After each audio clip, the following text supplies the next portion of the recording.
The second I saw the word guest on my name badge, I knew they were about to screw me. No title, no department, just a bland little sticker like I was someone's cousin tagging along for the buffet. My name's Tanya Hargrove. I'm 43. I've worked at Rio Mesa Casino Resort in Laughlin, Nevada for 15 years, Director of Compliance Operations. Or at least I was. The grand reopening was a circus: neon lights, rented fountains, gold foil cupcakes, and a DJ blasting club tracks like we were in Vegas. Investors flew in, state regulators showed up. I counted 4 media crews before I even hit the bar. Everyone was smiling fake and wide, except me. I stood near the back with a watered-down gin and tonic, watching Darren, the new VP of Resort Operations, bounce onto the stage like he was hosting The Price is Right.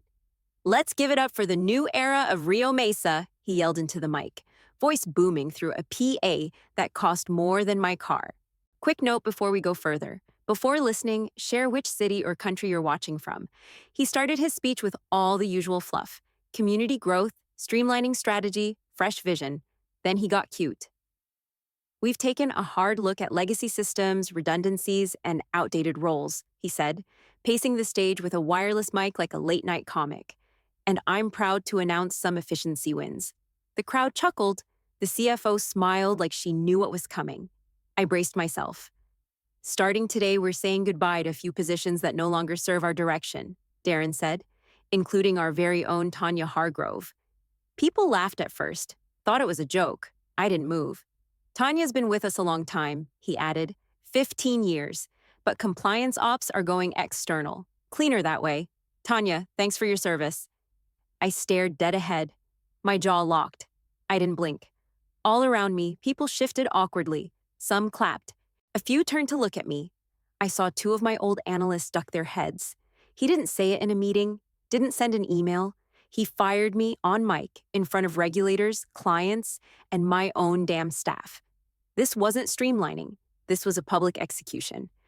I didn't flinch, didn't speak, didn't give him a single ounce of satisfaction.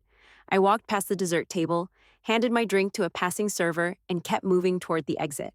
I walked straight through the lobby without stopping. Past the glass doors, the valets, the fountain with its stupid choreographed water jets. Nobody chased me. Nobody called my name. They didn't care if I slipped out or dropped dead in the parking lot. The air outside was hot and thick. Typical Laughlin August, 110 even after sundown. My heels clicked across the asphalt as I headed to my car, eyes dry, pulse steady. I didn't even break stride when the fireworks started popping behind me. 15 years, and they cut me loose like dead weight. I hit the freeway and drove in silence. No music, no radio, just white noise from the road and the tight buzz in my chest that hadn't let go since Darren said my name. The signs had been there, I just didn't want to believe them. First, I got locked out of our compliance backend, no explanation. Then I stopped getting double C'd on licensing memos. My calendar invites for executive meetings vanished, like I'd taken myself off the list. One by one, they shut me out without saying a word. I should have put it together when my assistant forgot to order my annual renewal packet for the Nevada Gaming Control Board. That was 2 months ago. They were phasing me out quietly. Darren just made the exit loud. My phone buzzed before I even hit my street. The subject line on the email: Rio Mesa Offboarding Packet. No body text, just a PDF attachment titled Separation Notice. No thank you, no reasoning, no contact number. Just a list of final dates, revoked accesses, and a line at the bottom that read, "We wish you the best in your future endeavors." I parked in my driveway without even remembering the turns I'd taken. Inside, I dropped my keys on the kitchen counter, poured a glass of water, and sat at the table. That's when I opened my personal email. Not out of curiosity, out of instinct. 4th folder down. Compliance Custody, External Licenses. I clicked. There it was. A document dated 4 years ago. A license registration agreement for a third-party gaming management system, one of the 2 main platforms the casino used to run their slot machines, table payout algorithms, and player loyalty tracking. The system hadn't met Nevada compliance standards back then. Darren's predecessor wanted it installed anyway. Too many investors had already bought in. They asked me to temporarily register the system under my name with the NGC, just until the company could form a proxy entity. I had the credentials, the certification, and the trust of the state board. So I did it. The switchback paperwork never happened. They forgot or didn't care. Technically, the license, the legal right to run that platform in the state of Nevada, was still mine. Not Rio Mesa's, not the parent corporation's. Mine. Back then, it hadn't felt important, just a workaround to keep the rollout on track. But now, they fired me on a microphone in front of everyone I'd worked with. No dignity, no respect. And they didn't even bother to check what I still had control of.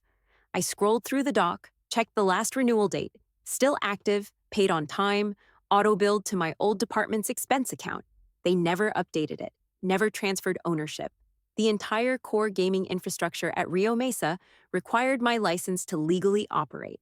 I hadn't planned it. I wasn't angling for revenge. But they made me the enemy the second they threw me out like garbage. So now they could come ask for it. Nicely. I didn't do a damn thing. Didn't call anyone. Didn't touch a system. Didn't lift a finger. But by Monday morning, Rio Mesa's floor started bleeding. First, it was the penny slots, the newer ones tied to the third-party platform I still legally held. Reports came in that they weren't authenticating with the state compliance server. A few machines auto-locked, lights flashing, frozen screens. Then the blackjack tables lost sync with the payout tracking software. Dealers couldn't log hand data. Reward points didn't register. By noon, someone at corporate noticed that the server refresh process, the one that was supposed to ping every 24 hours for compliance verification, had timed out twice in a row. That kicked up a red flag with the Nevada Gaming Control Board. The system was choking, not failing completely, just enough to throw everything off, and all of it pointed to one thing: no license. I kept the news feeds open, read the chatter on LinkedIn. Quiet panic, minor glitches. Post-launch configuration bugs. One post from a tech manager at a sister resort mentioned third-party certificate syncing delays. Translation: no one knew what the hell was happening. I got my first text that afternoon, not from leadership. They didn't have the nerve. It was one of the IT analysts, Craig. He'd always been polite but forgettable. Hey, Tanya, sorry again about last week. Quick question. Do you remember where you stored the SSL bundle for the GMS certs? No greeting, no offer. Just a warm-up to asking me for free cleanup work. I didn't answer. Next day, an old supervisor, Denise, emailed from her personal account.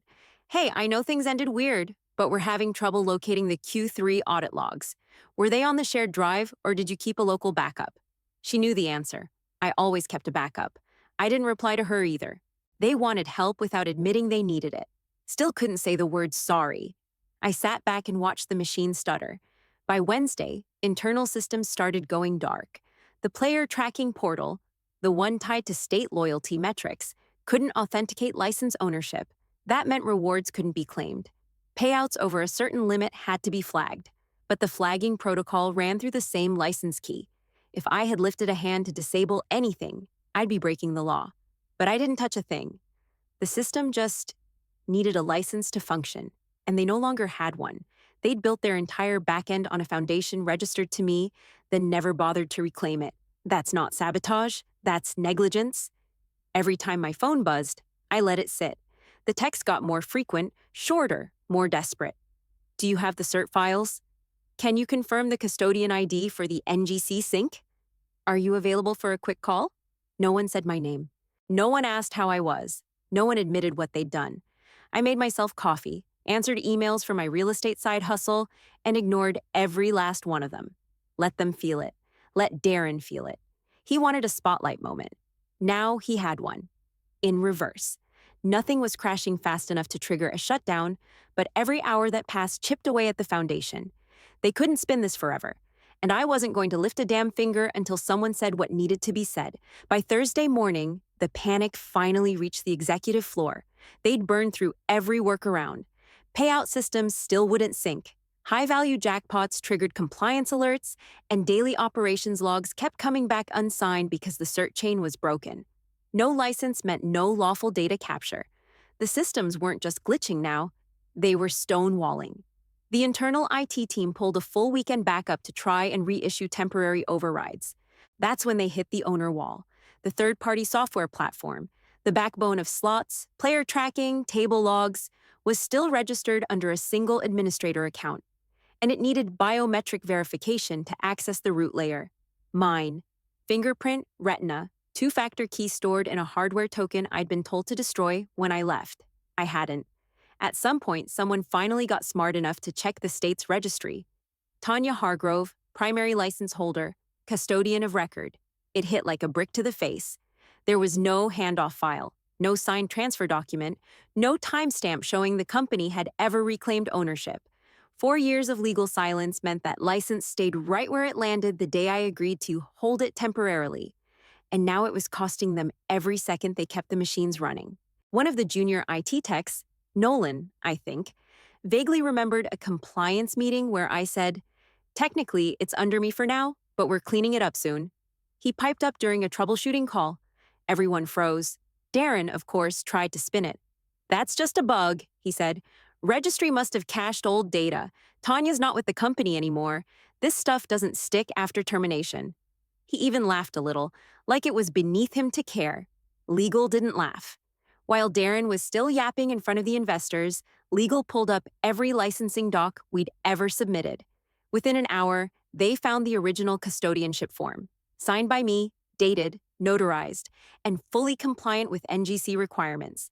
That doc made me the sole licensed custodian. All the renewals, all the compliance updates, everyone tied back to my name. Everyone executed under my credentials. And there was no override clause without my explicit release. Darren's face apparently went pale when they showed it to him. Not that he'd admit it. He tried brushing it off, said, "We'll just get the state to reassign it." Legal shut that down immediately. NGC doesn't play. You don't just reassign a license holding active regulatory weight, especially not when it's tied to open financial systems and encrypted logging. It's not a gym membership. It's a compliance anchor. By that afternoon, word started leaking. People were whispering in side chats. I could see the LinkedIn activity spike, job searches, quiet pings, connections with HR reps from rival casinos. They saw the writing on the wall. The license wasn't the casino's, it was mine. And Darren had no power to fix it. He could fire whoever he wanted, sure. He could slap buzzwords on a stage and play it off for the press. But this was structural, legal, untouchable unless I played ball.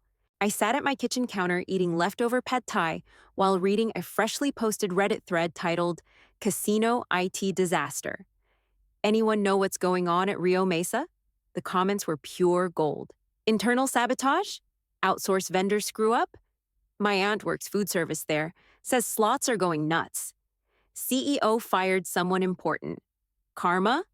I didn't respond, just refreshed the page. Someone inside had finally realized what they'd done. They hadn't just fired a director. They'd fired the one person who kept the legal spine of the operation from snapping. No software patch could fix that. And as far as I was concerned, they still hadn't said please. The email hit my inbox at 8:42 a.m. Friday. Subject, request for clarification. It was from someone in corporate legal, someone I'd never dealt with directly before. Tone was syrupy polite, too many words for what could have fit in one line.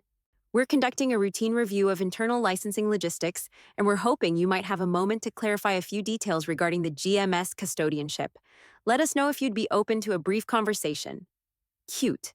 They knew exactly what was going on. They just didn't want to say it out loud yet. I didn't respond. Around noon, Darren tried his version. His email was shorter, sloppier, and just as fake. "Hey, Tanya, hope all's well. Think we got wires crossed somewhere. Would love to clear the air. No hard feelings." No subject line, no salutation, just him playing it like we were old friends catching up after a high school reunion. I let that one sit too. 2 hours later, legal followed up. More direct this time. They asked if I was available for an in-person meeting Monday morning. Said they'd like to settle a few open items before our next compliance review. I said sure. Monday, 9 a.m., I walked into the Rio Mesa admin wing for the first time since the relaunch. Receptionist looked surprised to see me. Didn't say anything. I wore a navy blue suit, clean, sharp lines, nothing fancy, and carried a black folder I never opened. Didn't need to. Legal was already in the conference room. 2 of them, one junior counsel, one department head. I'd met the head once, years ago. Back then, I was the one helping them navigate licensing clauses. Now they wouldn't make eye contact. We exchanged quick hellos, no small talk. I sat. They shuffled papers. 10 minutes in, Darren walked in late, coffee in hand, sunglasses still on his head like he'd come straight from the golf course. "Sorry, parking was a mess," he said. sliding into the chair across from me like he owned the place. He grinned. I didn't. So, he said, let's all get back on the same page, yeah? Legal didn't even look at him. Instead, the senior counsel laid out the printed licensing documents between us. Front page, Nevada Gaming Control Board. Active custodianship record. Name, Tanya Hargrove. Position, sole custodian. Entity, third-party gaming management system, GMS. Effective, 4 years ago. Expiration, 3 years from now. Signed, stamped, fully binding. They flipped to the next sheet, the original agreement I'd signed with their compliance team 4 years back, outlining the conditions for temporary registration and any necessary transfer terms. My signature was there, no one else's, no transfer request ever filed. Darren blinked at the page. Wait, he said, trying to recover. So this is still under Tanya? No one answered. He leaned back, confused. I thought this was handled when we onboarded the new system. Legal slid another paper across. The revocation clause. Ownership remains with the listed custodian unless released in writing, it read. I said nothing, just kept my hands folded on the table. Darren gave a breathy laugh, tried to lighten the room. Well, that's definitely an oversight. But we can get this switched over, right? Legal didn't respond. Not a yes, not a number. He turned to me then, smile gone soft around the edges. I mean, we're all on the same team here. I tilted my head, met his eyes, said nothing. He looked back at the documents, slower this time. His jaw tightened. The realization finally landed. I didn't just hold the software license. I held the legal right to run the entire gaming operation. Darren kept shifting in his seat like the cushion had turned to gravel. Legal kept the pressure quiet and professional. They weren't there to fight. They were there to survive. The system cannot pass compliance verification unless the license holder signs an official transfer or authorizes a limited use agreement, the senior counsel said, voice flat. As it stands now, your current operations are not legally covered. I didn't respond, just nodded like I was taking notes, even though I hadn't written a single word. Darren leaned forward. Look, we all know this was temporary. It's just a paperwork lag, right? Let's not pretend this was meant to be permanent. Legal didn't budge. The junior counsel pointed to the clause again, the one at the bottom of the custodianship form. No transfer is valid without written release by the registered custodian. Any assumption of ownership outside that is considered non-compliant under state gaming law. I could hear Darren swallow. He turned to me. Tanya, you're reasonable. This was never supposed to be complicated. Still, I said nothing. He waited a beat. No answer. All right, he sighed, turning back to legal. So what are our options here? The senior counsel looked at me, not him. We'd like to ask if you'd consider a licensing agreement, he said. Short-term, renewable. We'd draft terms that allow the casino to continue operations with your authorization as custodian. I finally spoke. That depends. Darren sat up straighter. Depends on what? I looked at him like I didn't hear the question. Legal glanced between us, uncomfortable. Would you be open to outlining terms later this week? Sure, I said, then stood up, calm as ever. Let me know when. Darren's mouth opened, but nothing came out. I wasn't giving him a moment to recover. I closed my folder, still empty, and tucked it under my arm. Legal tried to be courteous. We appreciate your time, Tanya. We'll follow up with a draft. I nodded and walked out without looking back. By the time I got to the parking lot, my phone buzzed with a call from an unknown number. Then again, and again. Voicemails, emails, a few texts from numbers I hadn't saved. They were coming fast now. Word had gotten out. I didn't answer any of them. The first voicemail was from someone in corporate HR, trying to sound friendly. Hey, Tanya, just hoping we could touch base about the meeting this morning. Let's get aligned and figure out next steps. Delete.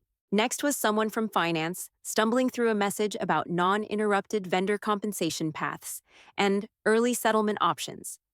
Delete. Then Darren. Hey, Tanya. Look, I think maybe we got off on the wrong foot last week. If we can just talk one-on-one, I know we can find common ground. No pressure. Just call me back. I didn't. I spent the rest of the evening on my back porch with a beer and my feet up. For the first time in a week, the air felt quiet. I wasn't out for revenge. I wasn't playing some big game. They'd made their choice. They humiliated me. publicly, loudly. Now I was just holding what was mine and letting them figure out what that was worth. They wanted my signature, they could pay for the ink. The first offer came the next morning. A bright, perky HR rep called while I was walking into my gym. She launched straight into it like we'd just wrapped a casual exit interview. "We'd love to bring you back, Tanya.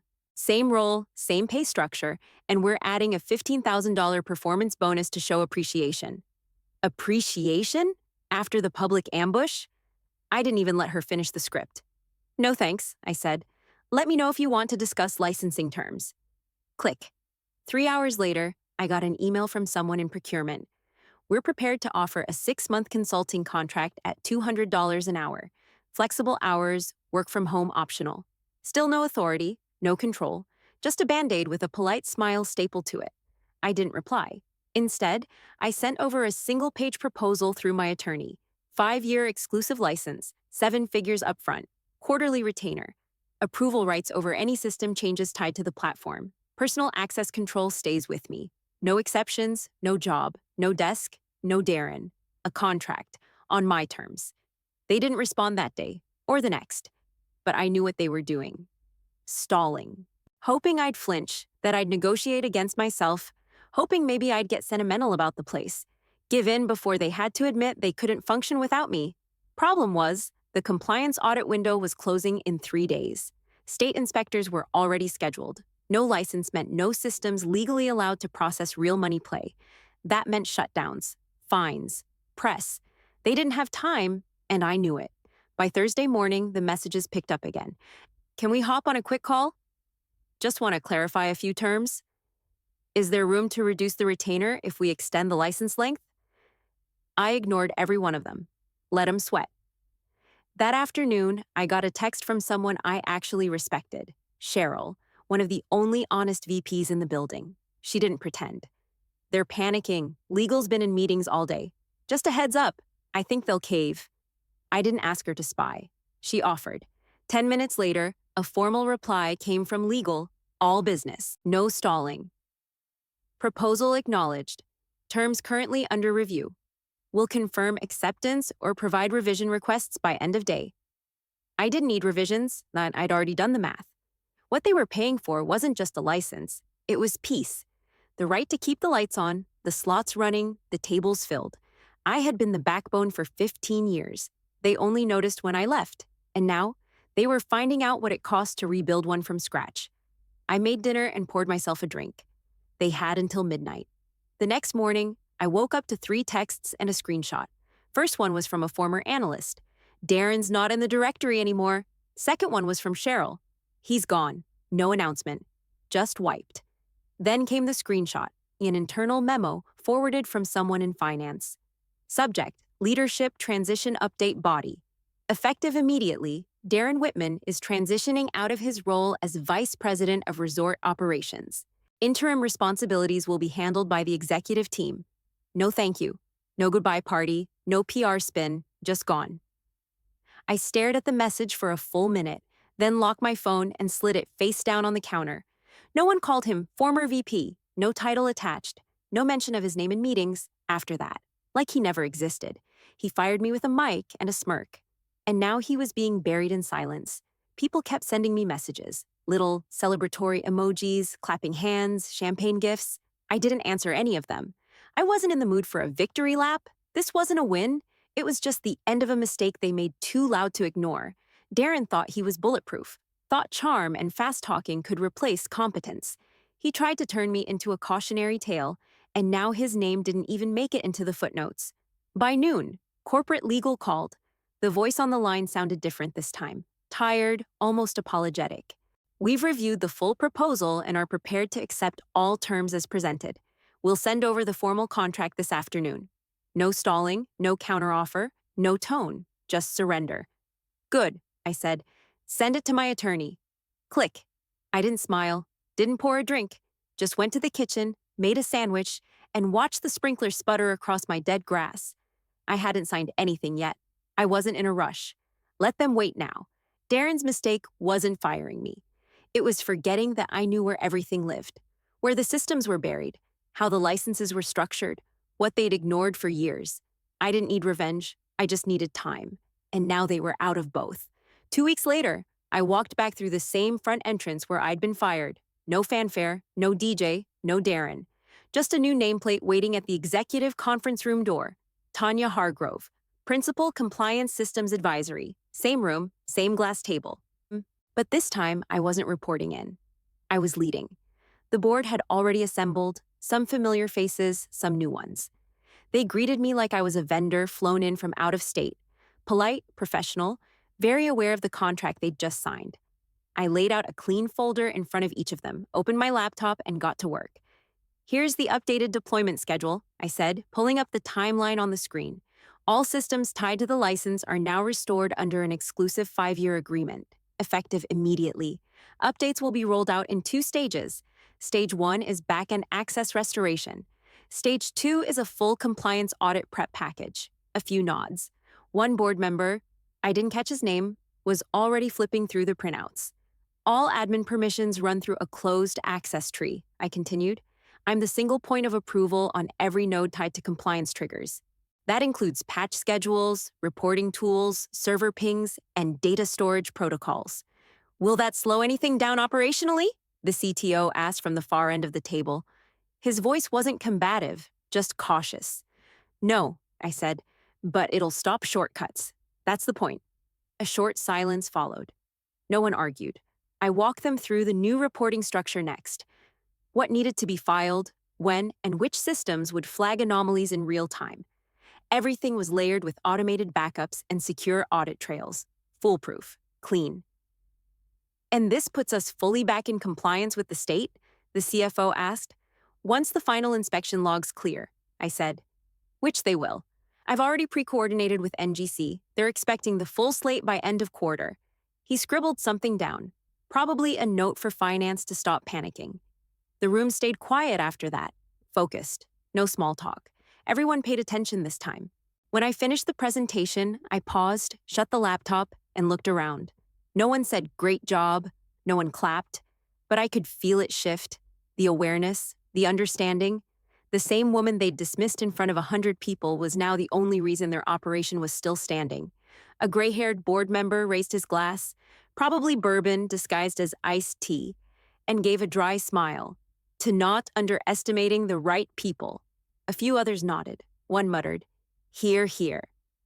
I gave him a polite nod back, but said nothing. The meeting wrapped. No one rushed out. No one tried to beat traffic or dodge follow-ups. They waited while I packed my laptop slowly, slid each folder back into my bag, and stood. No, we'll be in touch. No fake goodbyes. Just a quiet recognition that the room wasn't theirs anymore. Not really. I walked out without a word, and this time, no one tried to stop me. I took the long way out. Cut through the main floor instead of heading straight for the garage. It was just after 4. Quiet hour, lights low, machines humming like they were breathing. A soft chorus of buttons, reels, and background jazz. Same as always, but something about it felt different this time. I wasn't staff anymore. I didn't have a badge, didn't clock in, didn't answer to a single person in this building. And yet they were paying me to keep it all running.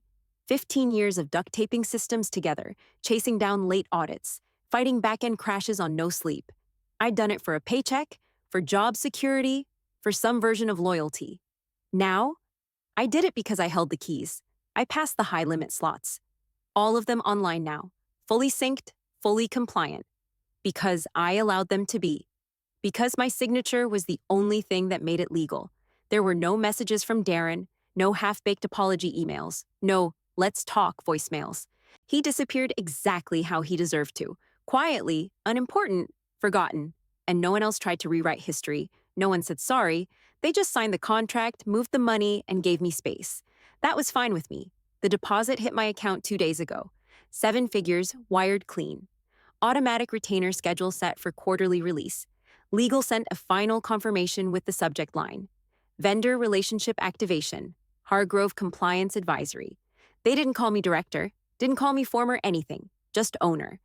I stopped near the center of the floor, where the carpet split between the poker tables and the row of digital roulette, looked up at the security dome camera overhead, same one I used to monitor from my office, still blinking red. Everything looked normal, just like it used to. Only now it ran on my terms. As I moved toward the south exit, I passed one of the night shift managers. Raphael, he'd been there longer than I had, never said much, never smiled fake. He looked up from his floor log as I walked by, gave me a small nod. No words, just respect. I nodded back once and kept walking. I didn't look behind me. Didn't need to. Let them run the show. I owned the lights.